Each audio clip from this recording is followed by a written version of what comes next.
దంపతులనిపించాలి ప్రతి సంసారంలోనూ మా కథలే వినిపించాలి.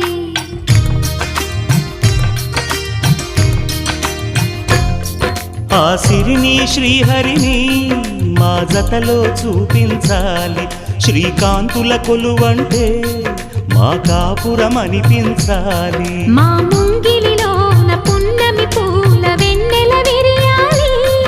మా చక్కని జంట చుక్కల తోట పరిపాలించాలి. కలలో ఇలలో ఏ కన్నెకి ఇలాంటి పతి రాడనిపించే వరుణ్ణే వరముగా ఇవ్వండి. కని విని ఎరుగని వేడుకతో వివాహం జరిపించండి.